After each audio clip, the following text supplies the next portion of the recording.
오늘은 증인, 인도자, 지휘자. 제목이 좀 독특하죠. 이사야 55장 4절에 하나님께서 다윗에게 증인, 인도자, 지휘자 이렇게 말씀하셨어요. 자, 같이 이사야 55장 4절 말씀을 같이 읽습니다. 보라, 내가 그를 백성들에게 증인으로 주었으며 백성들에게 인도자와 지휘자로 주었노라. 예. 지금 이사야 53장에서 그랬고 이사야 55장도 지금 한 절씩 하고 있습니다. 한 절씩. 예, 그래서 좀 늦었는데 중요장입니다. 이사야 53장이 고난장, 이사야 55장이 초대장 이렇게 된다 그랬어요. 그래서 지금 예, 오늘 이사야 55장 지금 네 번째 시간입니다. 증인, 인도자, 지휘자. 예. 예. 오늘 공부할 본문은 하나님께서 이스라엘에게 주신 한 사람 다윗에 대한 말씀입니다. 이 말씀을 위해서 잠깐 기도하고 시작합니다. 위대하시고 거룩한 주 하나님 감사합니다. 이 시간 말씀의 은혜를 더해 주시고 성령 충만함을 주시고 지혜와 계시를 주시고 저희 귀를 열어주시고 마음을 열어주시고 저희 귀로 듣는 모든 말씀이 성령을 통해 마음에 믿음과 결합하게 하시고 말씀이 마음에 뿌리를 내리게 하시고 아버지 이 말씀이 우미 돋고 싹이 났어 또 자라났어 다 풍성한 열매를 거두게 해주시기를 간구합니다.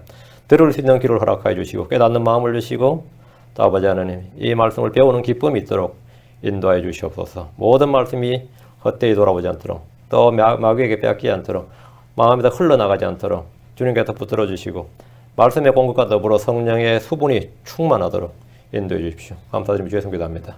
아멘. 네. 하나님은 다윗을 증인, 인도자, 지휘자라고 하시고 그들을 이스라엘 백성 위에 주셨다고 하셨습니다. 다윗은 이스라엘의 왕이고 목자였습니다. 다윗은 시편의 대부분을 쓴 시인이었습니다. 다윗만한 시인이 없죠. 이스라엘 역사상에 시인들이 많았겠지만 다윗만한 시인이 없었어요. 또 연주자, 음악의 재능이 있었어요. 그건 하프를 타는 연주자였습니다. 하프를 타니까 사울에게 들려던 악한 영이 떠나갔다 그러죠. 아주 음악에 탁월한 재능이 있었고 영적인 음악을 탁월한 재능이 있었고 또 그는 손재주가 좋았어요. 악기를 제작할 줄 알았습니다. 다윗이 성경에 보면 악기를 제작했다고 해요. 악기를 제작하는 기술자였습니다. 그리고 그는 사상 최대의 성전 지휘대를 조직하고 그 성전에서 노래하는 사람들을 지금 성가대죠. 그 성전 성가대를 처음 조직한 사람이 다윗입니다. 그 성전 성가대를 조직하고 지휘하는 진정한 지휘자였습니다. 근데 뭐 이 팔방미인이라도 이런 사람이 없었어요. 또 전쟁에 나가면 전사였죠. 전쟁용입니다. 다윗이 나가서 져본 적이 없습니다. 다윗이 도망간 적은 아들 압살롬이 반역 일으켰을 때 도망가 빼고는 외적들 앞에서는 도망간 적이 없었어요. 그는 어릴 때부터 목자로서 들에서 양을 지키기 위해서 곰과 사자들과 싸워서 이긴 용맹한 전사였고 장수였습니다. 그는 골리앗에게 도전할 때 이렇게 말했습니다. 사무엘상 17장 34, 35절에 다윗이 사울에게 이르되 당신의 종이 자기 아버지 양들을 지킬 때 사자와 곰이 와서 양떼에서 어린 양을 훔쳐가면 내가 따라가서 그것을 치고 그것의 입에서 그것을 건져내었고 그것이 일어나서 내게 대항하면 내가 그것의 수염을 잡고 그것을 쳐서 죽였나이다. 야, 다윗이 빼앗았다니까. 양을 사자나 곰의 입에서 빼앗았어요. 그것만 해도 대단한데 그럼 빼앗긴 사냥감을 빼앗긴 사자와 곰이 그냥 고이 물러나겠어요? 덤벼들지? 그러면 덤벼든다고 어떻게 수염 잡고 죽였다잖아요. 다윗이 완전히 이 소년이 역발산이었던 거예요. 이건 우리 상식적으로는 이야기는 좀 쉬워요. 어린 양이 무게가 장난이 아니에요. 한 30kg 아주 어린 양도 30kg 나갑니다. 사자의 체력상 30kg짜리를 물고 있으면 사람한테 못 이겨요. 빨리 놓고 싸우면 사람을 이기는데 입에 물고 싸우면 이거는 안 되죠. 그럼 다윗은 그때 기선을 제압해가지고 때려 눕히는 거예요. 아주 지혜가 있었던 거죠.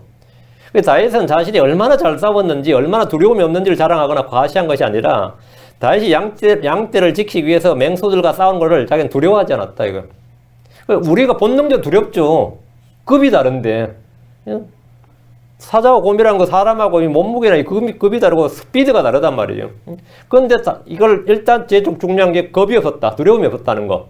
그리고 주께서 맹수의 발톱에서 자신을 건져내 주셨다는 걸 증언하는 겁니다. 36절 38절에 보면 당신의 종이 사자와 곰을 죽였은즉 살아계신 하나님의 군대에 도전한 이 할례받지 않은 블레셋 사람도 골리앗도 말이죠. 그 짐승들 중에 하나와 같이 내리다 죽을 것이다 하고 다윗이 또 이르되 나를 사자의 발톱에서 사자의 발톱과 곰의 발톱에서 건져내신 주 그분께서 나를 이 블레셋 사람의 손에서도 건져내시리다니 사울이 다윗에게 이르되 주께서 가라. 주께서 너와 함께 계시길 원하노라. 그래서 다윗은 자신의 믿음을 딱 선포한 거예요. 하나님께서 사자와 곰의 발톱에서 나를 건져내셨으니까 당연히 이 블레셋 사람이 사자와 곰과 같은 거죠. 당연히 건져내시고 죽을 수 있다. 그래서 다윗은 양을 칠 때부터 하나님의 보호와 구출과 인도하심을 몸으로 체험한 믿음의 증인이었습니다. 다윗은 삶 자체가 어릴 때부터 이 하나님의 보호와 구출을 체험한 증인이었다 이거예요. 그는 사울왕과 이스라엘 군대 앞에서 주 하나님의 권능과 건져내심, 구출을 증언한 후에 그냥 골리앗에 나가 싸운 게 아니라 하나님의 권능과 구출을 증언한 후에 골리앗에게 나갔습니다.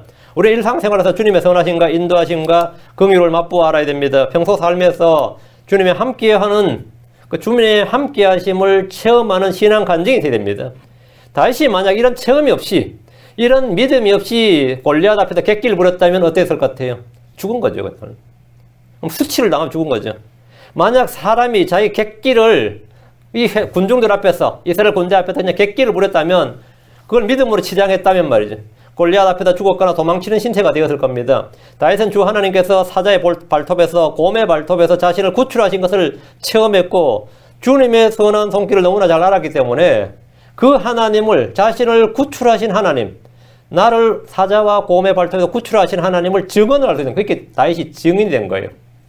다윗은 처음에 회중들 완전히 왕과 회중들 앞에서 자신의 하나님을 증인한 거죠. 증언한 증인이죠. 다윗이 증인이다 이 말이죠. 다윗이 증인이다.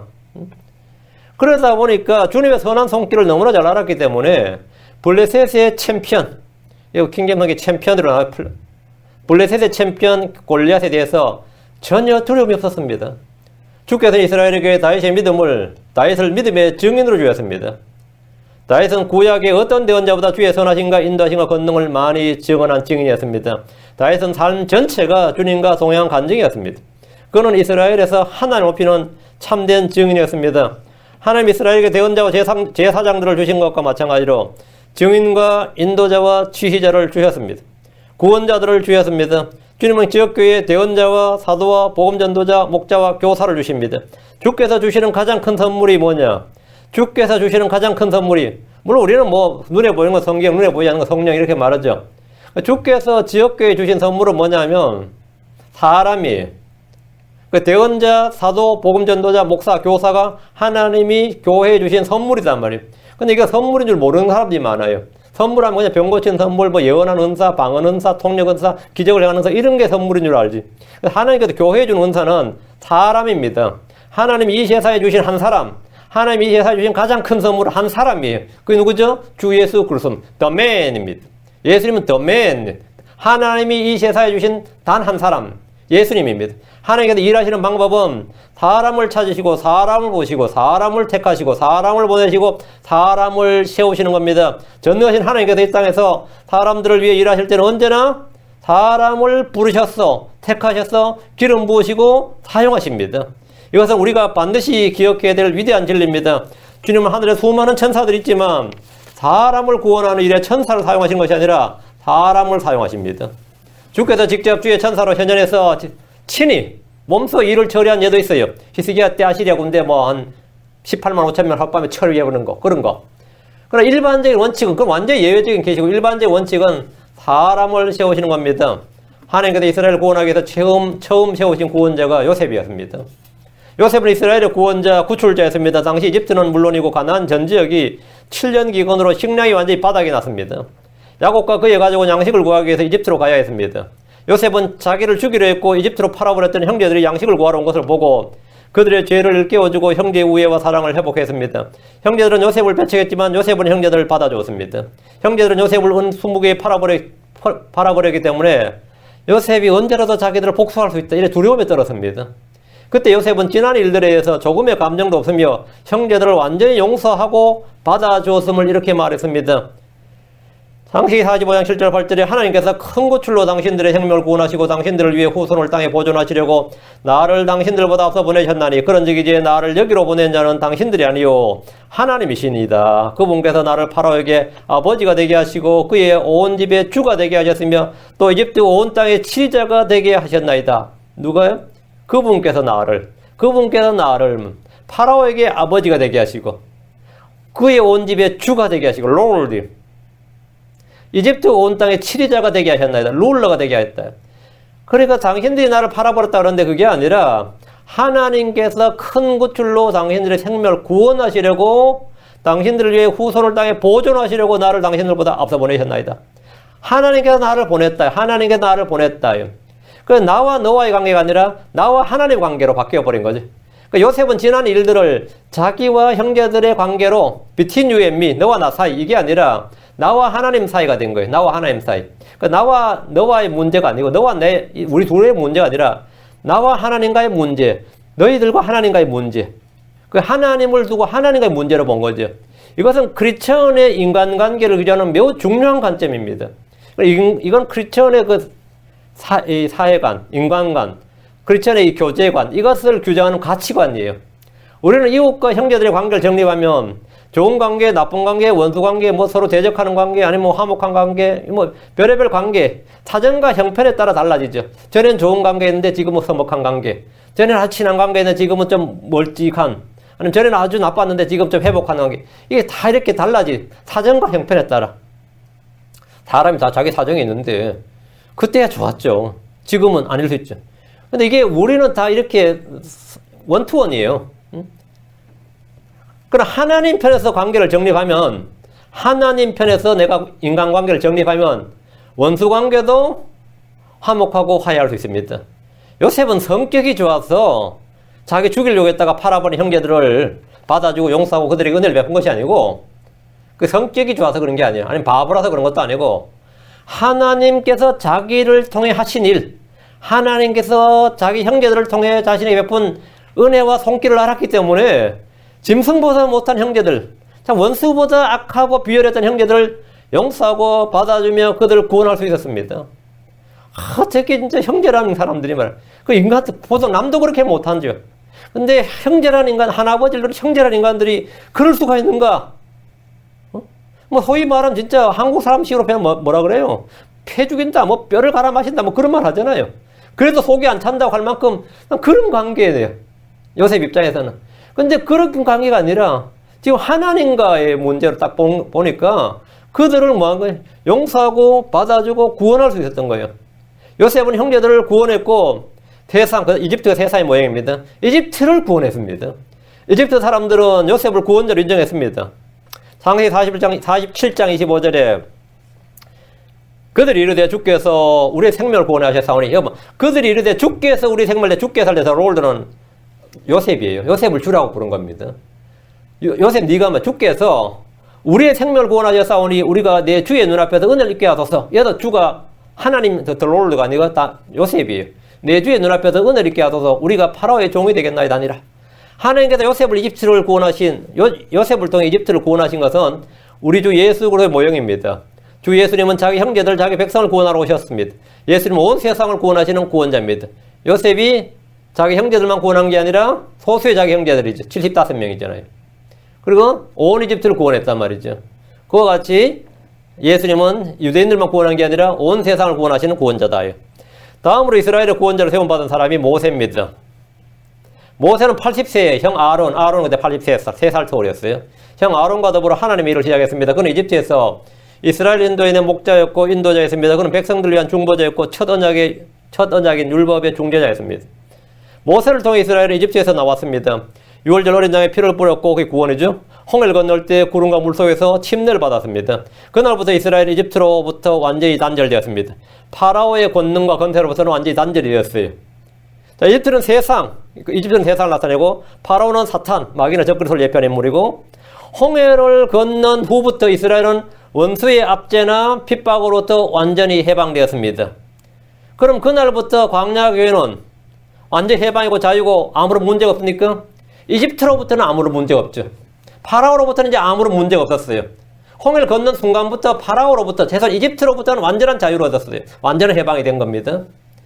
그런데 그들에게 문제가 없었느냐? 광야교회는 육신이란, 파라오보다 더 무서운 게 육신인 거예요. 육신이란 문제가 더 큰 적을 만났습니다. 밖에 있는 파라오의 핍박보다 내 속에 있는 육신의 정욕과 죄가 더 큰 문제였습니다. 이집트에서 파라오에게 핍박을 받을 때 이스라엘은 주께 부르짖었습니다. 부르짖으며 기도했어요. 그 주님께서 그 부르짖음을 들었다고 그랬습니다. 광야에서 그들은 뭐 했죠? 주께 불평했습니다. 이집트에서는 주께 기도를 했어요. 부르짖고 기도를 했고, 광야에서 이스라엘은 뭐 했다고요? 주께 대적하고 불평했습니다. 주께 대적하고 불평했어요. 그러니까 사람이 환경 달라진다고 좋아진 거 아니다, 이 말입니다. 내 사방에 우겨 사는 적들이 막 수두룩할 때는 뭐 하죠? 기도하고 금식하고 주께 부르짖고 구출해달라 그러고 막 겸손에 낮아지고 주의 은혜만 바라지. 그러다 그거 다 해결되면 하나님 은혜가 참 찬양 좀 하고 나서 뭐 하죠? 하나님 찬양 좀 하고 나서 그 다음 뭐예요? 지들끼리 찍고 쌓고 뭐 찍고 빠고 까불고 난리도 아니죠. 그럼 우리 교회도 마찬가지예요. 우리 교회라고 다른 거 아니에요. 뭐 광야교회의 문제, 고린도 교회의 문제가 뭐 말씀 침례교회라고 없는 게 아닙니다. 우리 교회도 형제를 위해 그런 형제 자매를 위해서 지들 속에서 막 찍고 빠고 다 난리도 아니에요. 모세와 아론을 막 대적하고 막 험담하고 모세를 대적했던 사람 중에 진짜 자기 혈육인 미리암과 아론과 미리암도 가세해가지고 막 했다고요. 안 그래요? 뭐 우리 교회에서 보면 뭐 자매들 형제를 만나가지고 맨날 목사 욕하고 사모 욕하고 하는 그런 인간이 있어요. 우리 교회 내에도. 만나면 그냥 그걸 뜯어 막. 그 사람 헤어지면 다른 놈 욕해요. 자기들끼리 만나면 남 욕하고 지들 헤어지면 서로 욕하고. 이게 광야교회야. 이게 이스라엘 교회고 그때 덤벼드는 거 막 반역하고. 모세한테 덤벼들었던 사람 불신자 아닙니다. 250명의 통치자였어요. 광야교회는 파라오보다 더 큰 적을 만났는데 그 더 큰 적이 어디 있었던 거죠? 자기들 속에 있었던 거예요. 밖에 있는 파라오의 핍박보다 내 속에 있는 육신의 정욕과 죄가 더 큰 문제였습니다. 이집트에서 파라오에게 핍박받았을 때 그들은 주께 부르짖어 기도했습니다. 그리고 광야에서는 어떻게 했느냐? 잘 보세요 이걸. 불평하고 대적하다 망했어요. 구원받은 후에 성도들은 예외 없이 이전에 없던 문제를 겪습니다. 이전에 없던 문제. 교회 오면 다 해결될 줄 알았는데, 예수 믿으면 다 해결될 줄 알았는데 더 큰 문제가 터졌어요. 이런 감정은 수도 없이 많습니다. 죄사함을 받았고 은혜를 맛봤고 첫사랑의 감격을 경험한 후에 문제가 더 커집니다. 제가 구원받을 때 막 날라다녔습니다. 제가 고3 때 구원받았는데 막 새벽기도 가고 말이죠. 막 날라다녔어요. 그때 이야기했죠. 저보다 먼저 구원받았던 형제들이 처음엔 다 저래 그래요. 처음엔 다 저래. 약간 지나면 다 안 그렇다는 거예요. 다 씻고 안 그렇다 이 말이죠. 육신의 정욕은 세상에서 싸우는 것이 아니라 내 지체 안에서 싸우기 때문입니다. 이집트에서 나온 주의 회중들은 광야에다 불평하다가 소멸되었습니다. 주께서 이스라엘을 추계하는 파라오를 멸망시키는데 하루면 충분했습니다. 홍해 가르고 그달 하루 만에 그냥 이집트 군대를 멸해버렸어요. 홍해에서. 그런데 불평하고 대적하는 성도들의 육신을 소멸시키는데 40년 걸렸습니다. 모세와 아론이 광야에서 죽었습니다. 모세는 출애굽 이시에들 인도할 목자를 세워주실 것을 주께 구했습니다. 민수기 27장 15, 17절에 모세가 주께 아뢰 이르되 주 곧 모든 육체의 영들이 하나님께서 한 사람을 이 회중 위에 세우사 그가 그들 앞에서 나가고 그들 앞에서 들어오게 하시며 또 그들을 밖으로 인도하고 또 데리고 들어오게 하소서. 그리하사 주의 회중이 목자 없는 양같이 되지 않게 하옵소서 하니라. 목자 없는 양같이 되지 않게 하옵소서. 모세의 기도는 뭐죠? 이스라엘 성도를 다 성령 충만하게 달라는 게 아니었습니다. 한 사람을 달라는 거예요. 한 사람. 한 사람을 달라요. 주의 회중이 목자 없는 양같이 되지 않게 하옵소서. 하나님이 사람, 이 세상에 주는 가장 큰 선물은 뭐냐면 하나님의 사람을 주는 거예요. 모세를 위해 이스라엘의 인도자요 지휘자요 목자로 세움받은 사람이 여호수아였습니다. 모세가 언약의 중재자로서 예수님의 모형이라면 여호수아는 유업의 상속자요 분배자요 정복자로서 예수로의 모형입니다. 여호수아는 약속의 땅을 정복했습니다. 약속의 땅 가나안, 적과 꿀이 흐르는 가나안 땅은 하늘의 모형이 아니라 성도들에게 주어진 상속 유업을 예표합니다. 광야에서 죽은 이스라엘 사람은 구원을 잃어버린 것이 아니라 광야에서 죽은 이스라엘 사람들은 구원을 잃어버린 것이 아닙니다. 상속재산, 상속유업, 뒤에 보상을 잃어버린 겁니다. 구원은 6월절 어린 양의 피로 받았어요. 그리고 홍해에서 침례를 받았고 광야에서 육신적으로 행하다가 광야교회죠. 그래서 40년 만에 다 소멸을 했습니다. 그들은 가나안 땅에 못 들어갔으니까 구원 못 받았다고 하면 그 성경을 크게 오독하는 겁니다. 오독이 아니라 그럼 크게 오류예요. 그렇게 설교하거나 그렇게 가르치는 교회에서는 그건 완전히 헛나간 겁니다. 광야에서 죽은 이스라엘 백성들은 그들이 받은 구원을 잃어버린 것이 아니고 상속을 잃어버린 겁니다. 주께서 불신과 불평으로 대적하던 광야교회 성도들에게 빼앗은 것은 그들의 구원이 아니라 뭐라고요? 상속입니다. 민수기 14장 12절을 보면 내가 역병으로 그들을 쳐서 그들의 상속권을 박탈하고 너로부터 그들보다 더 크고 강한 민족들을 만들리라 하시니라. 그들을 쳐서 그들의 뭘 박탈한다고요? 구원을 박탈하고 아닙니다. 그들의 상속권을 박탈하고, 그들의 상속권을 박탈하고. 이건 굉장히 중요한 겁니다. 주님은 그들의 상속권을 박탈하겠다고 하셨습니다. 크리스천들은 구원을 받은 후에 불신과 불평을 일삼을 때 내가 예수 믿었지만 평생 사는 게 육신적으로 살아요. 뭐 그냥 교회만 몇 번 나갔다 왔다 갔다 할 뿐이지 난 교회 적응도 안 되고 솔직히 뭐 설교 말씀 무슨 말인지도 모르겠고 성경 읽어도 뭔 뜻인지도 모르겠고 그럼 내가 세상사 사업도 하고 뭐 하는데 어떻게 술 안 마시고 안 놀고 같이 안 어울리고 사업을 할 수 있겠느냐. 그 마음 한구석에는 언제나 제대로 믿어봐야지 하는 마음은 있지만 현실은 도저히 그렇게 못하는 분들이 뭐 한둘이 아니죠. 그렇게 살 때 이제 우리가 그 사람 겁을 좀 준다고 네 구원 잃어버린다 그러면 겁이야 줄 수 있지만 진리는 아니에요. 그거는 거짓 증언이에요. 그거는 구원을 잃어버린 것이 아니고 유업의 보상, 상속, 영광, 상급을 잃어버린 겁니다. 이 부분에서 오해가 없도록 각별히 주의를 기울여야 됩니다. 지금 이 대부분의 거짓 교사, 거짓 목사들이 강단에서 구원은 어려운 것이고 구원받은 후에도 그것을 잘 지켜야지 구원받았다고 자만하면 구원받았다고 방탕하면 근데 막 경계심을 주기 위해서 한 거는 뭐 좋은 의도를 하겠지만 구원받은 후에 우리가 구원을 잘 지켜야 된다고요. 구원은 은혜로 받았지만 지키는 건 내 힘으로 지켜야 된다. 그건 말도 안 되는 소리예요. 구원을 은혜로 값없는 선물로 받았으면 구원을 지키는 것도 은혜로 믿음으로 지키는 겁니다. 믿음에서 믿음까지예요. 구원을 잘 지켜야지 그렇지 않으면 다 지옥 간다고 위협을 막 합니다. 구원받는 일은 어렵다 힘들다고 하거나 구원을 지키는 일은 더 어렵고 더 힘들다고 하는 이들은 다 거짓 교사고 거짓 목사들입니다. 구원은 쉽고 단순합니다. 구원을 지키는 일은 구원받는 일처럼 행위가 아니라 믿음으로 됩니다. 구원받은 성도가 육신의 행위들을 하면 그는 구원받지 못한 것이 아니라 상속받지 못합니다. 고린도전서 6장 9절 10절 불의한 자가 하나님의 왕국을 상속받지 못할 줄을 너희가 알지 못하느냐. 상속받지 못할 줄을 너희가 알지 못하느냐. 속지 말라. 음행하는 자나 우상숭배자나 간음하는 자나 역성화된 남자나 남자와 더불어 자신을 욕되게 하는 남자나 도둑질하는 자나 탐욕을 부린 자나 술 취하는 자나 욕하는 자나 척취하는 자들은 하나님의 왕국을 상속받지 못하리라. 상속이죠. 구원이 아니라 상속입니다. 성경은 성도들에게 구원을 위협하지 않습니다. 언제나 상속을 다룹니다. 고린도전서 15장 50절에 형제들아 이제 내가 이것을 말하노니 살과 피는 하나님의 왕국을 상속받을 수 없으며 또한 썩는 것은 썩지 않는 것을 상속받지 못하느니라. 상속이죠. 많은 성도들이 육신의 행위들을 일삼습니다. 하나님의 왕국을 상속받지 못합니다. 그런데 구원과 상속을 구분하지 못한 채 단어를 바꿔서 읽거나 이해해버리면 곤란합니다. 에베소 5장 5절에 너희가 이것을 알거니와 음행을 삼는 자나 부정한 자나 탐욕을 부린 자나 우상숭배자는 결코 그리스도와 하나님의 왕국에서 아무 상속 유업도 받지 못하느니라. 아무 상속 유업도 받지 못한다. 하나님 모세와 여호수아를 통해서 구약에서 이 사건을 명확하게 보여주었습니다. 광야교회는 신약교회의 예표입니다. 하나님께서 여호수아 이후에 이제 사사들을 이스라엘 구원자로 주셨습니다. 하나님 언제는 사람을 주신다 그랬어요.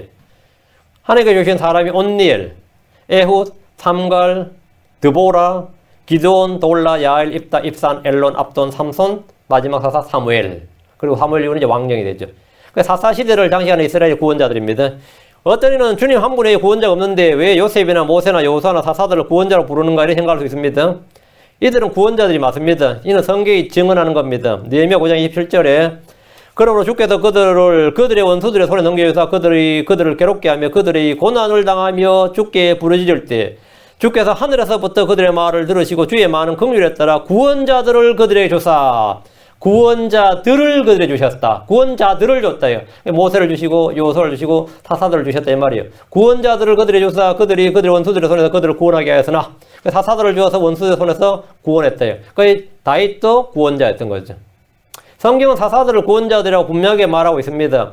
구원자 하나님은 구원자들을 보내셔서 구출하시고 구원하십니다. 이는 신구약 공통입니다.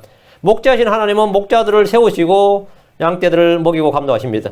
사사들은 주께서 세우신 목자였고 구원자였습니다. 이후로 이스라엘은 하나님이 주신 사사들, 그 재판관들이죠. 이제 사사들을 원치 않고 자기들 가운데 왕을 세우기를 원했습니다. 그들이 스스로 세운 왕이 사울 왕이었습니다. 사울이 죽고 난 후에 하나님은 다윗을 그들 위해 왕으로 주었습니다. 다윗 왕은 하나님이 세우신 목자고 증인이고 인도자요 지휘자였습니다. 하나님 세우신. 하나님이 이스라엘에 주신 최고의 선물은 그 시대별로 그 세대를 섬길 한 사람을 세우신다는 겁니다. 기근의 때에는 요셉을, 출애굽 때는 모세를, 가나안 땅을 정복할 때는 여호수아를, 왕정 시대에 주께서 준 사람은 누구냐? 다윗이었습니다. 왕정 시대에 하나님께서 준 구원자는 다윗이었어요. 사람들은 여러 가지 방법이나 시스템을 강구하지만 하나님의 방법은 언제나 사람입니다. 이 교회에 주신 가장 큰 복은 뭐냐면 좋은 목자를 주는 거예요. 자식들에게 가장 큰 복은 좋은 뭐죠? 좋은 부모 만나는 겁니다. 아내에게 제일 큰 복은 좋은 남편 만나는 거고, 남편에게 제일 큰 복은 좋은 아내를 만나는 거예요. 지나가는 개들한테 제일 좋은 거 달라고 뭐 달라고 그래서 개들한테 고기 달라고 할 것 같아요? 좋은 주인 만나게 달라고 하지. 좋은 주인 만나면 개 팔자가 상 팔자 되는 거예요. 침대에서 자는 수도 있어. 좋은 주인 만나면 침대에서 자는 수가 있어요. 내보다 더 좋은 샴푸를 쓰는 수가 있어. 더 좋은 샴푸를 쓰고 더 좋은 옷을 입을 수도 있어요. 개들이 좋은 주인 만나면 제일 뛰어난 선물이 뭐냐면 좋은 사람 만나는 거죠. 하나님은 이스라엘 위에 다윗을 주셨다 이거예요. 하나님은 자신을 증언할 사람을 필요로 하십니다. 그 하나님께서 다윗을 이스라엘 위에 증인으로 주셨다. 다윗이 증인이야. 그 이스라엘 백성들은 하나님 어디 계신가 그러면 다윗이 하나님을 증언한 증인이단 말이죠. 하나님은 사람을 외모로 취하지 않으신다고 하면 누가? 그런 게 어디 있어? 다윗이 증인이에요. 다윗은 목동이었다 왕이 된 사람입니다. 죄 지었다가 죄 지으면 다 망하지. 안 망한 사람도 있어. 다윗 봐. 다윗이 뭐라고요? 긍휼의 증인입니다. 다윗이 증인이에요. 하나님은 자신을 증언할 사람을 필요로 하시는데 하나님의 일을 할 일꾼들을 부르시고 찾으십니다. 전능하신 주 하나님께서 계속해서 뭔가 부족한 것처럼 계속 찾으시는 게 뭐냐면 사람이에요. 주님은 일꾼들을 고용하십니다. 주님은 천사가 더 필요하다 그러지 않아요. 주님 영들이 더 필요하다 그러지 않습니다. 하나님이 더 필요한 건 언제나 사람이 하나님의 일을 할 사람을 필요로 합니다. 기억하셔야 됩니다. 일꾼들은 주인에게 일하도록 고용되는 겁니다. 하나님 일꾼들을 계속해서 고용을 하는데 일꾼들은 고용되면 자기 삭스를 받아요. 삭스는 선물이 아닙니다. 구원은 선물이죠. 삭스는 일한 것에 대한 보상입니다. 우리는 은혜로 구원받았고 일을 함으로 보상을 받습니다. 마태복음 20장으로 갑니다. 20장 1절.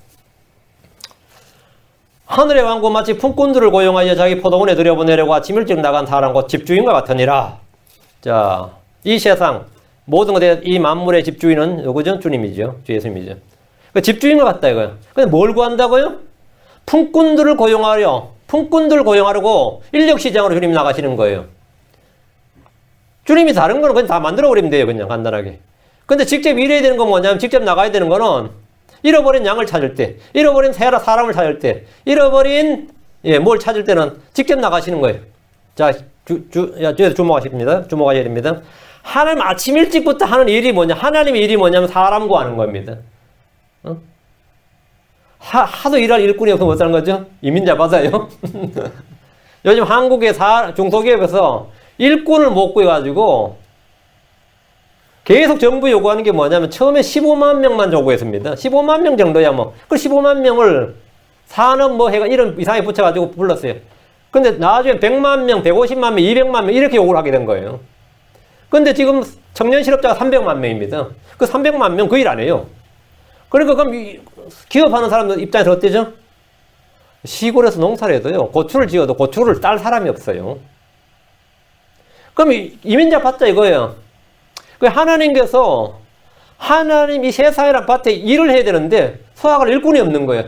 계속해서 일꾼을 받는 거예요. 일꾼을 찾아요. 언제까지 일꾼을 구하냐면 3시에, 6시에, 9시에서 일꾼을 구해서 포도원을 보내십니다. 성계에서 9시는 지금 시각으로 오후 3시입니다. 성계에서 9시 하면 플러스 6하면 돼요. 근데 주님은 여전히 일꾼을 찾고 고용하십니다. 9시 하면 오후 3시 아니에요. 오후 3시에 무슨 일꾼을 구해요. 근데 주님은 또 구해요. 시간 상관없다 이거예요. 아침부터 저녁까지 오후까지 계속 구합니다. 그런데 주님은 오후 3시에도 스탑하지 않고 계속 일꾼을 구하신 거예요. 마태복음 20장 6절 7절. 또 11시쯤에 나가서 놀고 있는 다른 자들을 보고는 그들이 이르시되 너희는 어찌하여 온종일 여기서 놀고 서 있느냐 하며 그들이 그에게 이르되 아무도 우리를 고용하지 아니하였기 때문이니다. 우리 실업자다 이거예요. 청년 실업이다 이거예요. 하니 그가 그들에게 이르되 너희도 포도원에 들어가라 무엇이든 정당한 것을 너희가 받으리라. 일하면 받는다.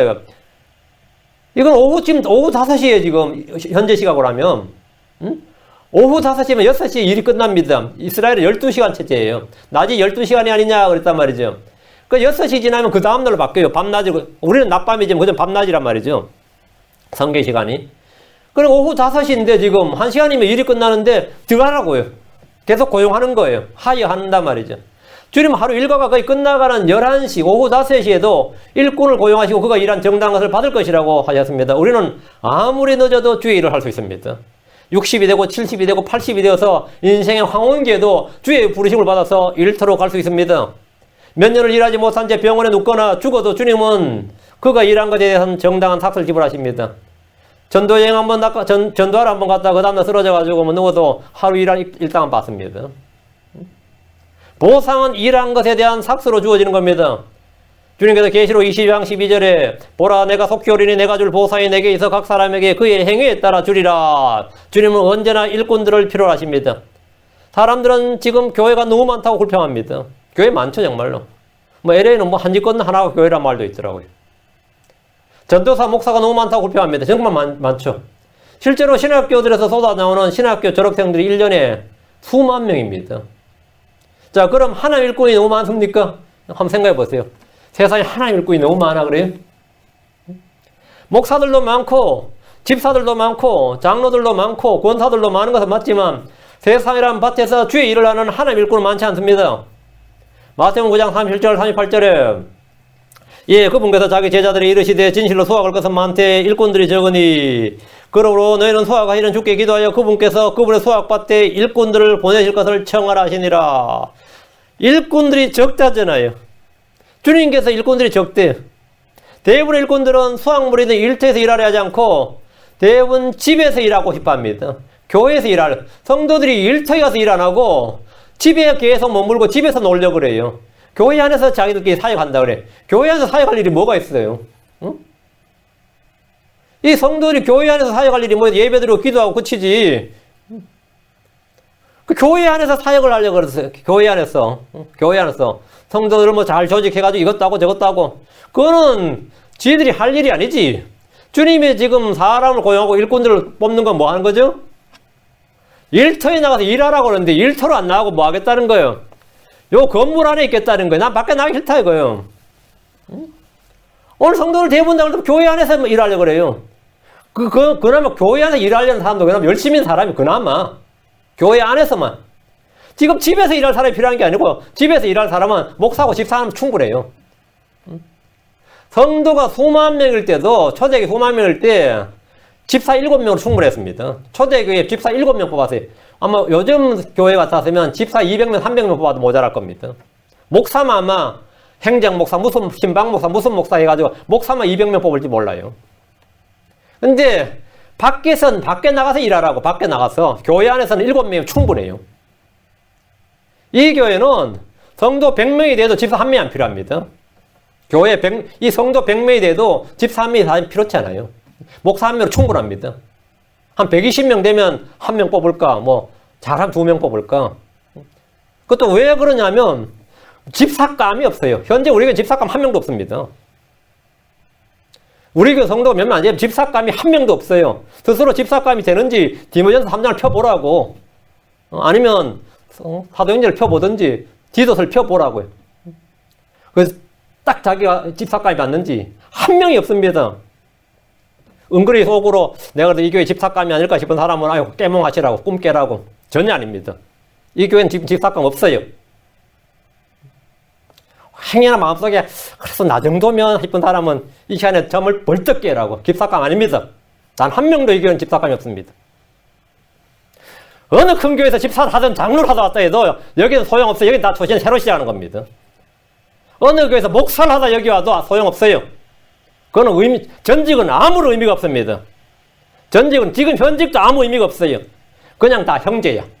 그냥 여기 교회에서 섬기는 종입니다. 어디 종놈들이 교회 와서 섬기는 종이 주인 행사 하려고 그러면 그러면 안 됩니다. 목사도 종이에요. 목사도 여러분 섬기는 종이고 돕는 자지 군림하는 자가 아닙니다. 어디 종놈들이 어디서 교회 와가지고 행세를 하려고 그래요. 밖에 나가서 일하라고. 밖에 나가서. 일터는 밖이지 속이 아니라고요. 주님께서 일터에 일꾼을 포도원으로 가라잖아요. 포도원으로. 교회는 집이에요. 집에서 일할 생각하지 말고 나가라고. 나가서 사람을 데려오라고요. 나가서 전도라고. 물론 교회 안에서도 섬길 일이 많겠지만 그건 몇 명이면 충분해요. 그건 자원봉사자로 몇 명이면 충분합니다. 교회에서 청소 좀 하고 설거지 좀 하고 뭐 교회에 뭐 블라인드 떨어지면 좀 고치고 이런 일을 하면 돼요. 뭐가 그렇게 할 일이 많을 것 같아요, 교회에서. 자기들이 심심하니까 놀고 싶어서 조직을 만드는 겁니다. 일하기 싫으니까 일 안 하려고. 주님께서 부르신 일꾼은 밭에 나가서 일할 일꾼, 휘어져 일을 하는 수확할 일꾼입니다. 휘어져 있는 보리나 밀을 수확할 일꾼이에요. 성경 말하기를 요한복음 4장 35절에 너희가 말하기를 아직 넉 달이 남아있고 그 뒤에 수확할 때가 이른다 하지 아니하였느냐. 보라 내가 너희에게 이르노니 너희 눈을 열어 밭들을 보라. 그것들이 이미 희게 되어 수확하게 되었도다. 교회 안에서만 일하는 사람들은 밖에 나가면 아무 일도 하지 못합니다. 안에서 형제들과 싸울 줄 알지만 밖에는 이리들이나 사자나 곰들이나 뱀들을 상대로는 무서워서 입도 열지 못한 채 숨거나 도망쳐버립니다. 다시 4절입니다. 보라 내가 그를 백성들에게 증인으로 주었으며 백성들에게 인도자와 지휘자로 주었노라. 지금 우리는 주님의 부르심과 초청 음성을 듣고 있습니다. 주께서 목마른 자들에게 내게로 오라 물로 나오라고 초청하셔서 물을 주시고 포도즙과 젖을 값없이 사라고 하셨습니다. 주께서는 썩 없어지는 양식을 위해 수고하는 혼들을 불러서 좋은 것을 먹어라 기름진 것을 기뻐하라고 하십니다. 주께서는 내게로 나오라고 하시며 그들에게 영존한 언약과 다시게 베푼 확실한 긍휼을 베풀겠다고 하셨습니다. 주님의 초대장은 생명으로의 초대장입니다. 더 풍성한 삶으로의 초대입니다. 주님과 갈증을 해결해주는 풍성한 만찬으로 초대입니다. 죄와 허물과 불법과 모든 불의를 완전히 해결해주는 영존한 언약으로의 초대입니다. 유다가 주의 부르심 응답하면 이 모든 것을 값없이 누릴 수 있습니다. 주님은 다윗에게 베푸는 확실한 긍휼을 말씀하시면서 그들에게 다윗에 대해서 말씀해 주었습니다. 보라 내가 그를 다윗을 백성들에게 증인으로 주었으며 하나님은 다윗을 증인으로 주었다 이거예요. 사도들은 주 예수님의 부활의 증인이고 고난의 증인이었습니다. 이스라엘은 온 세상에서 하늘과 땅을 창조하신 하나님은 한 분뿐이고 민족들의 신들은 우상임을 증언하는 증인으로 택함받았습니다. 생각해 보십시오. 이집트는 다신론이고 범신론입니다. 신들이 수천이에요. 그리스 로마 신들 수천입니다. 바빌론은 기본적으로 3천 신의 종류가 3천이 넘습니다. 가나안 땅 어떨 것 같아요? 더 많습니다.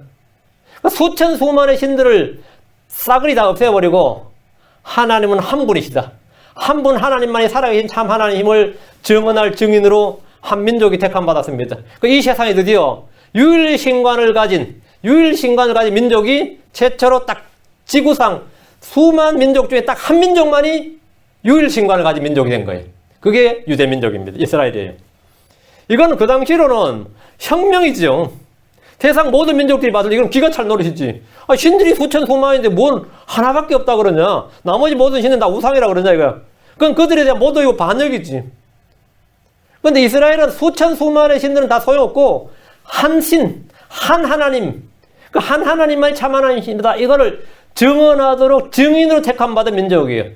이사야 43장 10절에 주가 말하노라 너희는 나의 증인이요 내가 택한 나의 종이니 이것은 너희가 나를 알고 나를 믿으며 내가 그인 줄 깨닫게 하려 함이라. 나 이전에 지어진 신이 없었으면 나 이유도 없으리라. 그 너희는 나의 증인이다. 이거. 나의 증인. 하늘과 땅을 창조하신 하나님은 한 분 하나님이시다. 온 세상에는 한 하나님밖에 없다. 이거예요. 나머지는 다 우상이다. 민족들의 신은 다 우상이고 헛것이다. 이걸 증언하는 거예요. 이렇게 증언하면 누가 좋아하겠어요? 난리 나는 거죠. 이사야 43장 12절 내가 밝게 알리고 구원하며 보여주었나니 그때는 너희 가운데 다른 이방 신이 없었노라. 그러므로 너희는 나의 증인이요 나는 하나님이니라. 주가 말하노라. 그러니까 너희는 나의 증인이요. 그 이스라엘이 하나님의 증인이다며. 당시 중동 지역에서 유일신 한 하나님을 믿고 주장하는 민족은 유대인 한 민족밖에 없었습니다. 유대인들밖에 없었어요. 모든 민족은 다 범신론과 다신론이었습니다. 유대인들의 유일신과는 당시로서는 아주 혁명적인 종교였고 상상을 불허하는 교리였습니다. 인도에서는 범신론이 주류입니다. 그런데 지금도 인도는 범신론이 주류예요. 그렇죠? 힌두교란 게 신이 말도 없이 수도 없이 많아요. 그런데 인도에는 한 사람이 나타났어요. 여러분이 잘 아는 부처, 석가모니라고 부르는 사람 있죠. 이 사람이 나타나서는 힌두교에다가 하는 말이 수많은 신들이 있는데 신은 없다 이거예요. 제로로 만들어. 하나가 아니라 제로로만. 불교는 신이 없습니다. 불교는 사람이 뭐가 되죠? 깨달아 부처가 되는 거예요. 그러니까 수많은 신을 제로로 만들어버린 게 불교예요. 제로로. 그러니까 인도에서 범신론이 주류인데 불교가 먹히겠어 안 먹히겠어요? 인도는 불교가 없어요. 인도는 불교가 없다고. 예. 힌두교에 그거는 말도 안 되는, 인도에서는 말도 안 되는 소리예요. 그럼 가나안 땅에 다 범신론과 다신론인데 하나님밖에 없다 그러면 유대교 살아남겠어요? 못 살아남겠어요? 못 살아남지. 그럼 살아남으려면 누구의 도움이 필요한 거죠? 하나님의 도움이 필요한 거죠. 그래서 하나님의 도움으로 그들의 머리가 되면 뭐가 되는 거죠? 증인이 되는 거죠. 그러니까 유대인들의 당시 유일신과는 그런 거였어요. 그러니까 한 분 하나님 믿고 그분을 증언하는 이스라엘인데 이사야 44장 8절에 너희는 두려워하지 말고 무서워하지 말라. 내가 그때부터 내게 말하여 그것을 밝게 알리지 않았느냐. 너희는 곧 나의 증인이니라. 나 외에 신이 없느냐. 신이 있느냐. 참으로 신은 없나니 나는 다른 신을 알지 못하노라. 그러니까 이건 유일신을 주장하는 것은 사실 뭐 자살행위나 다름없는 그런 위험한 주장이었습니다. 그런 사고였어요. 그런데 지금 하나님께서 두려워하지 말라고. 내가 너와 함께 있다. 이거. 그러니까 이스라엘은 하나님의 증인으로서 주를 섬기고 따른 대신에 다른 신들을 따름으로써 증인의 자격을 잃어버렸죠. 그래서 우상을 숭배함으로써 거짓 증인이 된 겁니다. 주님은 다윗을 백성들에게 증인으로 주었어요. 하나님은 다윗을 통해 이스라엘이 주를 믿을 때 얼마나 크고 강할 수 있는지 보여줬습니다. 다윗은 민족들을 정복했고 약속의 땅을 거의 회복했습니다. 주변 민족들로부터 조공을 받았고 민족들의 머리가 되었습니다. 조상들이 주신 약속의 성취를 보게 된 겁니다. 주님은 한 사람 다윗을 백성들에게 주셔서 주 하나님의 권능과 신실하심을 증언하는 증인으로 삼으셨습니다. 다윗은 주를 믿고 행함으로 복을 받았습니다. 다윗은 이스라엘이 주를 믿고 따를 때 주께서 베푸시는 복이 실제임을 직접 보여주는 증인이었습니다. 다윗은 사람이 의를 행할 때 주께서 베푸시는 은혜가 얼마나 크고 그 복이 무엇인지를 증언한 증인이었습니다. 다윗은 백성들에게 주의 확실한 긍휼이 무엇인지를 보여준 증인입니다. 율법을 범한 죄를 지은 죄인들이 주께 받을 수 있는 긍휼이 무엇이고 심판을 이기는 긍휼이 무엇이고 율법보다 더 중대한 긍휼이 무엇인지를 다윗으로 온몸으로 그의 삶으로 생생하게 보여준 살아있는 증인이었습니다. 그는 유부녀였던 바세바와 간음했습니다. 그는 자기의 죄를 숨기기 위해서 우리아를 교묘하게 죽였습니다. 교살이라고 하죠. 교살했습니다. 다윗은 대언자 나단이 와서 자신의 죄를 지적할 때까지 자백하지 않고 회개하지 않았습니다. 숨겼어요. 그는 주께 죄를 지었습니다. 그러나 그는 율법의 정죄와 저주를 받지 않았습니다. 그는 죽지 않았습니다. 율법에 따르면 반드시 죽을지니라 한 죄였어요. 이거는 희생물도 속죄물도 필요 없어요. 무조건 죽여야 되는 죄입니다. 율법은 1.1로 떨어지지 않습니다. 근데 율법이 1.1로 떨어지지 않는데 나에선 율법에 따르면 반드시 죽을지니라 죄인데 안 죽었다고 왕위에서 쫓겨나지 않았습니다. 구약의 어떤 사람도 다윗과 같은 확실한 긍휼을 잊지 못했습니다. 다윗은 죄인들에게 베푸시는 하나님의 긍휼이 얼마나 큰지 보여주고 입증한 것입니다. 심판을 이기는 긍휼이 무엇이고 율법보다 더 큰 긍휼이 무엇인지를 있어요 없어요? 율법은 1.6도 안 떨어지는데 하늘과 땅이 없어져도 율법 1.1도 안 떨어지는데 근데 그것이 아니다. 긍휼이 율법보다 크다. 긍휼이 심판을 이긴다. 이거를 보여준 사람이 누구예요? 다윗이라고. 그 다윗 봐라. 다윗 증인이라고. 다윗이 하나님의 긍휼에 죄인들에게 보신 하나님의 긍휼이 무엇인지 보여준 증인이에요. 구약에서 욥은 인내의 본입니다. 그렇죠? 엘리야는 우리가 성경에 같은 사람으로서 기도의 본입니다. 다윗은 긍휼의 본입니다. 그래서 증인이라고 그런 거예요. 신약에서 이런 사람이 있는데 사도 바울입니다. 사도 바울은 죄인들을 향해 오래 참으신 하나님, 크신 긍휼로 구원을 얻는 사람들의 본보기였습니다. 디모데전서 1장 16절에 그러나 예수로께서 먼저 내 안에서 모든 오래 참으심을 보이사 이후에 자신을 믿어 영존한 생명에 이르게 될 자들에게 본이 되게 하셨나니 본이 되게 하셨나니 내 안에서 모든 오래 참으심을 보이사 본이 되게 하셨다. 그 바울처럼 말이죠. 막 살기등등해서 교인들 죽이고 교회 불사지르고 막 사람들 잡아가고 때리고 뭐 죽이고 돌로 쳐서 죽이고 이런 사람도 구원받아서 사도가 될 수 있다 그러면 어때요? 바울 봐라 그러죠. 바울 봐라. 그게 바울이 뭐라? 본이다 이거예요. 죽는 순간까지도 구원받았다는 본을 보여준 사람이 누구예요? 십자가 강도죠. 십자가의 강도가 뭐 미약이만 하면 그 말 하잖아요. 십자가 강도 봐라. 그게 뭐냐? 증인이라고. 그런 증인으로 제시된 사람이 몇 있는데 다윗은 긍휼의 증인. 확실한 긍휼이 무엇인지 증인이었고 사도 바울은 어떤 악행을 행하고 주의 예수를 대적해서 별의별 악행을 다 행해도 해를 끼치는 자에서도 구원받아서 주의 일을 할 수 있는 사람이 된다. 뭐 하면 바울 이야기할 때 이제 증인이 된, 그 바울이 증인이다 말이죠. 바울은 스스로 자신에 대해서 증언하기를, 디모데후서 1장 13절에 내가 전엔 신성모독자요, 핍박하는 자요, 해를 끼치는 자에서나 도리어 긍휼을 얻게 되면 내가 믿지 아니하는 가운데 알지 못하고 그것을 하였기 때문이라. 자기 긍휼을 입었다 이거예요. 다윗에게 확실한 긍휼을 신약에서 가장 확실히 받은 사람이 누구라고요? 예, 바울이었어요. 그게 본이다 말이죠. 우리는 모두 다윗에게 확실한 긍휼을 입어서 은혜로 구원받은 겁니다. 나 그래 구원받았어요. 그럼 맞아. 야, 저는 뭐 그래요. 어떤 사람 뭐 교회 하기 어렵다, 사람이 너무 적다 그러면 나도 하는데 그래요. 나도 하는데. 내가 본이다 이거예요. 응? 나도 하고 있는데, 누가 뭐 목회자로 어쩌죠 하면, 뭐 나도 하는데 그래요. 나도 하는데. 나는 거기에 대해서 뭐, 본이다요. 그건 나도 하는데 뭘 못할 게 뭐 있냐 그래요. 나도 하는데. 하나님께서 어떤 사람에게, 어떤 사람을 해야 돼 본을 보여주는 거예요. 나도 하는데. 오케이. 그럼 그 사람도 되는데 말이죠. 우리는 모두 사도 바울이 받은 뒤에 오래 참으심으로 인해 긍휼을 입었고 구원을 받았다 이게. 많은 이들이 뭐 다윗의 영웅적인 활약이나 믿음에 대해서 칭찬하지만 다윗이 성도들에게 보여준 이 본은 그런 뭐 전쟁에서 이기고 그런 게 아니고 그가 주께 받은 확실한 긍휼이 본입니다. 죄인들의 불법이 어떻게 가려지고 아무 해이가 없이도 의롭게 될 수 있는지 다윗처럼 잘 보여주는 사람이 역사에 없습니다. 지금 4절에 보라 내가 그를 백성들에게 증인으로 주었으며 이 말씀대로 다윗은 유대인들의 뿐 아니라 이방인들에게도 긍휼을 보내고 증인입니다. 사울왕은 죄를 지음으로 왕자가 무너졌고 집안이 패망했습니다. 그러나 다윗은 율법이 용서할 수 없는 죄를 지었음에도 그의 왕자는 지속되었습니다. 그는 죽지 않았습니다. 더욱 황당한 것은 이런 다윗이 죄를 용서받았다 사면받은 정도가 아니라 사면받았다 치면 그 정도로 뭐 하나님 긍휼을 하는데 의롭게 되었다는 거예요. 죄를 사면받은 게 아니라 다윗은 의롭게 되었다 이거예요. 이게 뭔 조화예요? 하나님의 긍휼이 핵심입니다. 긍휼이 임하면 그의 죄와 불법은 가려집니다. 그는 깨끗해집니다. 긍휼이 없으면 죽습니다. 로마 4장 6절에 8절에 보면 이것은 또한 다윗이 행위가 없어도 하나님께 의를 인정하지 아니하는 사람의 복된 일을 묘사이르되 자기 불법들을 용서받고 자기 죄들이 가려진 자들은 복이 있으며 주께서 죄를 인정하지 아니할 사람은 복이 있도다 한 것 같으니라. 하나님께서 의를 인정하시는 사람입니다. 죄는 가려지고 뭐라고요? 행위가 없어도 율법의 행위가 없어도 육신의 행위가 없어도 어떤 종교의 행위가 없어도 희생물 헌물 안 드려도 말이에요. 행위가 없어도 하나님께서 의를 인정하시는 사람의 복. 그게 뭐냐면 영존하는 언약. 다윗의 긍휼을 베푼 사람들. 그게 바로 크리스천들이에요. 하나님께서 다윗을 백성들에게 증인으로 주셨다고 하심으로써 누구든지 주께로 나와 주 하나님과 영존한 언약을 맺으면 그런 다윗에게 베푼 확실한 긍휼을 얻는단 말입니다. 내가 누구한테 네 율법에 저주를 받은 자다. 너는 속죄 헌물이 없는 자다. 성전 제단을 붙들고 있어서 끌어내서 죽여야 될 자다. 그러면 뭐라고요? 다윗 봐라 그런 데지. 다윗 봐라 그런 데. 다윗. 응? 다윗이 증인이다 이거예요. 남 이야기할 것 없다. 다윗 보라고. 이 언약을 뭐라고 하냐면 구약에서 영존한 언약이라고 신약에서 이걸 뉴 테스트먼트라고 그래요. 새 상속 언약 그럽니다. 한국 교회 교인들 뭐 맨날 뉴 테스트먼트 이래서 뉴 테스트먼트 뜻이 뭔지 모릅니다. 그냥 신약 이래 가지고 약 이름인 줄 알지.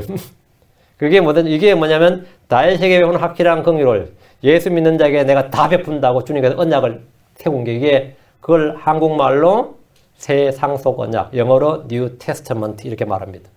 예수님께서 체포되시던 날 밤에 제자들 앞에서 이 언약을 선포를 하셨어요. 마태복음 26장 28절에 이것은 죄들의 사면을 얻게 하려고 많은 사람을 위하여 흘린 나의 피고 새 상속 언약의 피니라. 우리 교회에서 매월 첫 주에 하는 성찬식이 뭔지 아시겠죠? 이걸 기념하는 거예요. 이걸 선포하신 주님을 기억하고 기념하는 거예요. 이거 마시면서 뭐 하는 거예요? 다윗이 확실한 긍휼을 주께서 내게 베푸셨도다. 다윗에게 베푼 확실한 긍휼을 내게 베푸셨다. 영존한 언약 아래 내가 있도다. 내가 구주와 맺은 언약 아래 있도다. 이거요. 하나님 언약이 바로 나에게 있다. 이 언약. 이로써 이 땅의 모든 죄인들은 죄 문제에서 해방되었습니다. 다윗은 백성에게 하나님을 증언한 증인이었습니다. 그런 집안에서 아버지 이새에게도 인정받지 못하는 막내였습니다. 아들 8 중에 8번째가 다윗이었어요. 그 사무엘 당대의 실권자가 누구예요? 이스라엘에. 사무엘이었죠. 사사였으니까. 왕이 없는 시대에 사무엘이 재판관이었단 말이에요. 그러니까 사무엘이 이새 집에 도착한 거예요. 그럼 이거 지금 말하면 트럼프가 우리 집에 온 거랑 같은 거예요. 또 뭐 트럼프 우리 집은 더 대단한 건 아니겠지만 이스라엘에서 사무엘이 우리 집에 온 거는 엄청난 거죠. 그러니까 그러면 뭐 마당부터 쓸어야지. 근데 이새가 다윗은 오지 말고 양이나 지키고 들에 있으라고 그랬어요. 응? 다윗은 오지 말고. 그 사무엘이 이새의 집에 딱 왔는데 다윗은 보지도 못했어요. 그의 큰형 엘리압을 딱 보니까 다윗도 인물 좋은 걸로 성경에 나오죠. 다윗이 인물이 아주 미남자로 나와요. 근데 성경에 따르면 엘리압은 다윗보다 훨씬 더 미남이었어요.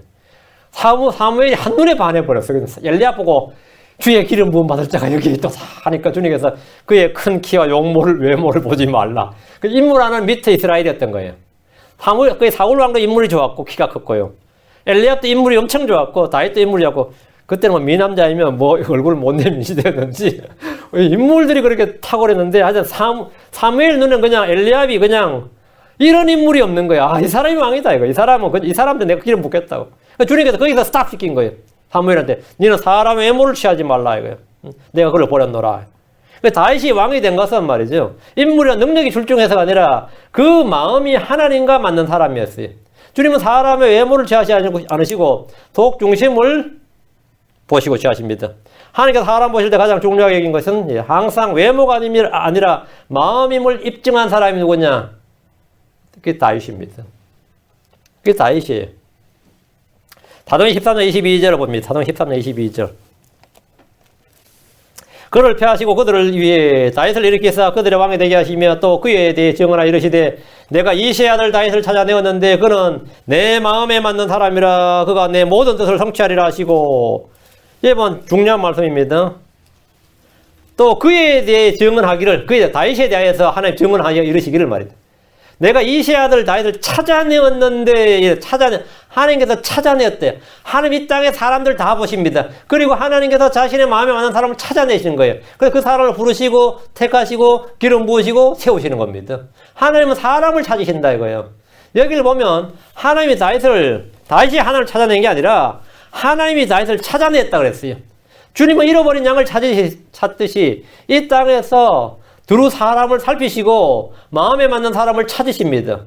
주님은 자기 일을 할 일꾼들을 찾으시는 거예요.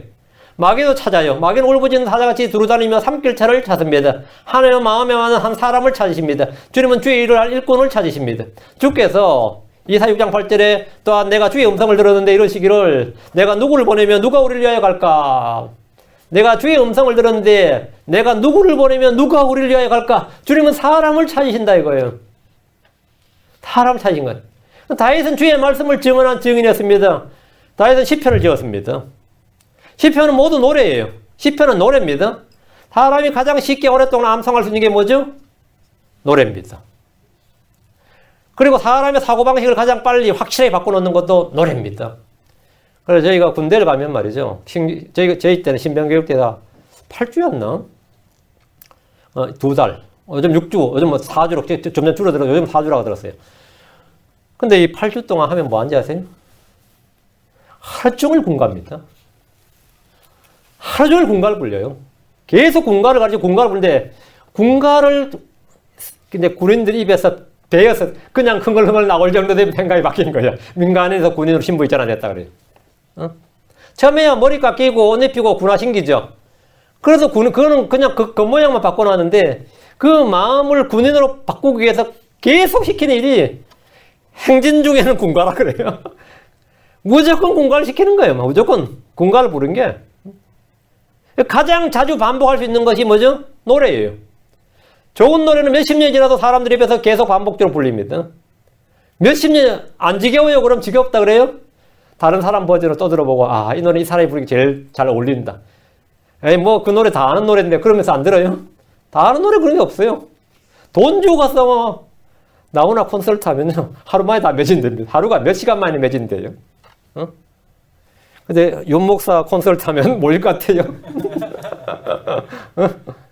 열흘간 예매기간 줘도 뭐 이거 100명을 채우기 어려울지 모릅니다. 근데 막 그냥 그 콘서트 안 나오는데 그럼 그 사람이 뭐 새 노래 불러요? 수십 년 전에 불렀던 노래 또 다시 부른다고. 다 아는 노래 부른 거예요. 그런데 그렇게 좋아하지. 근데 목사 설교 반복해보니 뭐라 그래요? 에이, 또 반복한다 그러고 난리 나지. 응? 어? 아, 또 전에 들은 이야기 또 한다 그러고 난리 나지. 다윗이 시편 150편 중에서 거의 대부분을 다 있었어요. 근데 이게 유대인들에게는 이게 아주 쉬운 노래였어요. 그래서 생각날 때만 읊조릴 수 있는 거죠. 별것 아닌 막 그런 뽕짝풍의 노래도 사람들 생각날 때마다 입에서 읊조리는데, 어? 다윗은 시편을 지어가지고 백성들에게 줬다면 이보다 더 확실한 성경 교재가 없습니다. 이보다 더 확실한 성경 교재가 없어요. 그 왕이 준 교재야. 왕이 준 성경 교재. 다윗의 시편은 지금도 유대인들이 즐겨 암송하고 낭송합니다. 시편은 창세기부터 계시록까지 역사와 예언을 모두 아우르는 위대한 책입니다. 누구나 읽고 그것을 노래할 때 성경 전체의 내용을 선포하는 거예요. 그는 시와 노래로 백성들을 가르쳤습니다. 정말 이건 진짜 잘한 거죠. 이거보다 더 잘한 게 없어요. 시와 노래로 백성을 가르쳤다는 거죠. 시편 34편 11절에 자녀들아 너희는 와서 내 말에 귀를 기울이라 내가 주의 두려움을 너희에게 가르치리라. 가르치겠다. 다윗은 하나님의 증인으로서 주의 백성들에게 말씀을 가르쳤습니다. 우린 크리스천으로서 그리스도의 증인들입니다. 우린 십자가의 전달자의 부활의 증인입니다. 우린 말과 행위로 그리스도를 증언해야 됩니다. 우린 인내와 고난을 통해 그리스도를 증언해야 하는 증인입니다. 우린 서로 사랑함으로써 그리스도의 제자임을 증언하는 증인이 됩니다. 우리는 죄의 쾌락보다 그리스도의 고난에 참여함으로써 그리스도를 증언하는 증인이 됩니다. 우리는 세상의 이익보다 하나님의 영광을 추구함으로써 그리스도를 증언하는 증인이 됩니다. 하나님께서 다윗을 증인으로 주셨지 지금은 크리스천들을 증인으로 주십니다. 특히 이곳 말씀 침례교회 성도들은 바른 말씀, 바른 교리, 바른 실행을 통해서 그리스도를 증언하는 증인이 되어야 됩니다. 우리는 성령의 열매를 더 많이 맺음으로 그리스도를 증언하는 증인이 되어야 됩니다. 뭐 다르게 내가 머리에 기름 바르고 성경책 손에 잡고 양복 입었다고 앞에서 지금 이 설교한다고 그리스도를 증언한 증인이 아닙니다. 목사가 뭐 앞에서 떠드는 거 보면 뭐 양복 입으면 무당이지. 어떻게 그리스도를 증언하냐 이거예요. 그리스도의 고난에 참여한 자가 됨으로써 성령의 열매를 더 많이 맺음으로써 죄의 쾌락을 사랑하기보다 그리스도의 고난에 참여함을 통해서 그리고 우리가 서로 사랑함으로써 너희가 서로 사랑하면 모든 사람이 너희가 그리스도의 제자인 줄 알리라. 나의 제자인 줄 알리라. 서로 사랑함으로써 뭘 본다? 우리가 그리스도의 제자임을 보여준다, show죠. 그게 뭐죠? witness, 증인인 거죠. 그래서 그게 우리가 뭐 증인이다. 그게 증인이다 이거예요. 너희는 나의 증인이다 할 때 우리는 그리스도를 증언한 증인이다 이거예요. 다시 이사야 55장 4절 보라 내가 그를 백성들에게 증인으로 주었으며 백성들에게 인도자와 지휘자로 주었노라. 다윗은 백성들의 인도자였습니다. 성경에 따르면 하나님께서 우리를 인도하시는 인도자입니다. 시편 48편 14절에 이 하나님은 영원뭉토록 우리 하나님이시니 그분 우리가 죽을 때까지 우리의 인도자가 되시로다. 예. 주님이 인도자가 된단 말이에요. 주 하나님 우리의 인도자는 사실을 우리 이제 사람됩니다. 주님은 나의 목자시고 나의 인도자십니다. 예레미야 3장 4절에 내가 이제부터 내게 부르짖기를 내 아버지요 아버지는 내 어린 시절에 인도자신이다 하지 아니하겠느냐. 하나님께서 우리를 인도하사 시험 속으로 빠지지 않고 악으로부터 건짐을 받도록 기도해야 됩니다. 눈먼 자들을 인도하는 눈먼 자들이 속이 속일라 그러죠. 눈먼 자들이 인도하는 거. 다 구덩이에 빠지는 거예요. 그 눈먼 자들이 인도하는 자들이 많이 있때에 우리를 인도하시는 주님을 신뢰해야 됩니다. 우리는 자기 정욕에 이끌려 악으로 시험받지 않도록 해야 됩니다. 주님은 생명으로 인도하는 인도자십니다. 주님은 양들의 이름을 불러 밖으로 인도하십니다. 진리의 영은 우리를 진리 가운데로 인도하십니다. 율법은 우리를 그리스도께로 인도하는 훈육 선생입니다. 하나님의 선하심 우리를 회개로 인도합니다. 주께서 우리 마음을 인도하셔서 하나님을 사랑하게 하시고 인내하고 그리스도를 기다리게 하십니다. 이게 하나님 인도를 받는 거예요. 어린 양께서 우리를 먹이시고 물시험들로 인도하십니다. 다윗은 양떼를 주의 영으로 주의 말씀으로 먹이고 인도했습니다. 우리는 크리스천으로서 주를 따르면서 바른 진리 복음으로 인도하는 인도자가 되어야 됩니다. 그리스도께로 인도하는 인도자가 되어야 돼요. 그럼 내가 그리스도를 따르는 본을 보여줘야 됩니다. 그리스도를 믿는 본이 뭐냐예요. 내가 그리스도를 믿고 그리스도를 따르는 본이 돼야지 그 인도자가 될 수 있는 거죠. 하나님은 다윗을 지휘자로 주셨습니다. 민수기 10장에 보면 각 지파의 지휘자들 이름이 나와요. 유다 지파는 나손이 지휘했고 이사갈 자손은 느다네엘이 지휘했고 스불론 지파는 엘리압이 지휘했고 루벤 지파는 엘리술이 지휘하고 시몬 지파는 슬루미엘이 지휘했고 갓 자손은 엘리아사비, 에브라임 지파는 엘리사마, 므낫세 지파는 가말리엘, 베냐민 지파는 아비단, 단 자손은 아이에셀, 아셀 지파는 바기엘, 납달리 집안은 아히라가 지휘를 했습니다. 이들은 하나님의 군대였고 광야의 교회에서 지휘자, 각 지파의 지휘자였어요. 지휘자란 말은 대장, 머리란 말입니다. 다윗은 온 이스라엘을 40년 동안 통치하는 왕이었고 지휘자였습니다. 백성들이 택한 사울을 폐하시고 다윗을 지휘자로 주셨고 다윗은 주의 증인, 인도자, 지휘자로서 양들을 모이고 감독했습니다. 다윗 이후로 다윗의 길들, 다윗의 모든 길이라는 말이 나옵니다. 다윗의 길이 뭐죠? 다윗이 주님을 따랐던 길 말이에요. 그래서 율법을 잘 지키고 주님을 잘 섬기면 주님 말하죠. 그는 다윗의 길들을 따랐더라. 그리고 배교하고 타락한 뭐라 그러죠? 여로보암의 길을 따랐더라. 이렇게 나와요. 여로보암은 배교의 철로를 깔았습니다. 이스라엘 후대 이스라엘 자기 뒤에 일 왕들이 하나님을 따른 배교의 철로를 깐 사람이에요. 다윗은 하나님을 믿는 신뢰의 철로를 깐 사람입니다. 이 두 길이 있어요. 다윗의 길이냐, 여로보암의 길이냐. 다윗은 구약 성도들이 따라야 할 본으로 제시된 겁니다. 이와 반대 이제 여로보암의 길이고요. 신약에서 우리가 따라야 할 본은 당연히 주 예수님이죠. 그럼 주 예수님을 따른 사람의 본은 누구죠? 사도 바울입니다. 사도 바울이에요. 하나님은 사도들을 그리스도의 증인이요 양떼들을 먹이 인도자의 지휘자로 주셨습니다. 바울은 3번이나 나를 따르는 자가 되라고 했습니다. 고린도전서 4장 16절에 그러므로 너희에게 간청하노니 너희는 나를 따른 자들이 되라. 나를 따른 자들이 되라. 이거 뭐 말이에요? 아니 예수를 따르라고 그래야지. 왜 나를 따른 자들이 되라는 거예요? 예수를 따르는데 주 예수를 따르는 사람의 본이 바울이에요. 그 신자의 길이 뭔지를 보여줬단 말이죠. 그 예수를 따른 제자도의 본이 뭐냐면 그러면 그런 샘플이 누구냐? 예수님을 가장 잘 따랐던 샘플이 누구냐? 우리 누구처럼 하면 되냐 하면 바울처럼 하면 된다 이 말이에요. 그 나를 따른 자가 되라 이 말은 바울을 추종하라는 말이 아니라 바울이 예수님을 따랐던 형식 그 길을 따르라 이 말이에요. 나를 따른 자들이 되라 이거예요. 고린도전서 11장 1절에 내가 그리스도를 따른 자가 된 것 같이 너희도 나를 따른 자가 되라. 빌립보 3장 17절에 형제들아 너희는 함께 나를 따른 자가 되고 나를 따른 자가 되고 또 너희가 우리를 본보기로 삼은 같이 그렇게 걷는 자들을 주목하라. 우린 사도들이 보여준 본을 따라 걸어야 됩니다. 우리는 악한 것을 따르지 말고 선한 것을 따라야 됩니다. 교회 성도들은 목자를 따라야 됩니다. 히브리서 13장 7절에 하나님의 말씀을 너에게 일러주고 너희를 다스린 자들을 기억하며 그들의 행실의 결말을 깊이 살펴보고 그들의 믿음을 따르라. 그들의 믿음을 따르라. 여러분은 저희가 하나님의 말씀을 믿는 믿음을 따르면 돼요. 윤영재가 어떻게 성경을 어떻게 하나님을 믿고 어떻게 하나님의 말씀을 따르는지를 잘 보라고요. 응? 성경관이 뭔지를 잘 보라고. 신앙관이 어떤지, 경제관이 어떤지, 세상관이 어떤지, 인간관이 어떤지, 재물에 관한 이 관점이 어떤지 이런 것들을 잘 보라고요. 잘 살펴보고 그들의 믿음을 따르라. 전 제 아들한테 동료한테도 그래요. 자, 아빠 옆에서 잘 보고 나중에 따르라고 그대로 하면 된다 그래요. 뭐 다른 데 배울 거 없다고 나 잘 보라고 내가 하는 거 잘 보라고 제 옆에 맨날 있습니다. 내 잘 보고 있으라 잘 보라고요. 내가 하는 거 잘 보고 있으라고요. 어떻게 성경 읽고 어떻게 설교 작성하고 어떻게 뭐 하고 어떻게 뭐 하는지 잘 보라고요. 잘 그거 보라고요. 말씀 집념의 성도들은 잘 보고 잘 살펴보고 따르면 됩니다. 그런데 신자라 여기 성도랑 상관이 목사님을 잘 따르라고 그러지 않고 목사님은 따르지 말고 나를 따르라 그래 버리면 그거 골치 아파요 그거. 이런 황당한 꼬라지가 지금 요즘 최근에 우리 교회에서 지금 완전 황당한 꼬라지들이 제가 좀 봤어요. 막 그냥 이관질 시켜버리고 목사 욕을 왜 하는지 아세요? 목사 따르지 말라 이 말이에요. 자기 따르라 이 말이에요. 그게 누가 한 책본인지 아시죠? 다윗의 아들 압살롬이 한 겁니다. 백성들의 마음을 훔쳤다잖아요.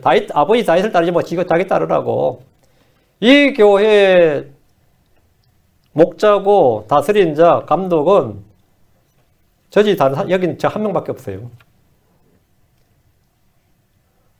여긴 저 한 명밖에 없다고. 그런데 성도 앞에서 계속 험담을 하면 그 사람들은 설교를 들어도 은혜를 전혀 못 받습니다. 이 교회 몸이었던. 계속 이 교회 와서 목사 욕하면 욕하는 목사 설교를 어떻게 듣고 은혜를 받아요? 응? 계속 험담하면. 그런 사람들을 이제 성경에서는 이제 3인방이 있었어요. 신약에서는 후메네오, 알렉산더, 디오드레베입니다. 후메네오, 알렉산더, 디오드레베처럼 되지 말고 주를 따르는 선한 분을 따르라. 주를 따르는 선한 분. 그게 누구냐 이거예요. 사도 바울이다 이거예요. 구약에서는 다윗의 길을 따르라 이거예요. 신약에서는 사도 바울의 길을 따르라. 우리는 모두 다 주 예수를 따르는데 사도 바울 같이 사도 바울처럼 따르면 됩니다. 그리고 그 바울처럼 따르는 사람이 있으면 그들의 믿음을 따르면 돼요. 그러면 됩니다. 우리 오늘 55장 4절 오늘 했고요. 다음 시간에 일요일 5절 하겠습니다. 주님께서 오늘 주에서 이사야서 지금 강의 오래 하는데 55장에서 약간 53장, 55장에서 약간 시간이 걸립니다. 잘 따라오시기 바랍니다. 기도하겠습니다.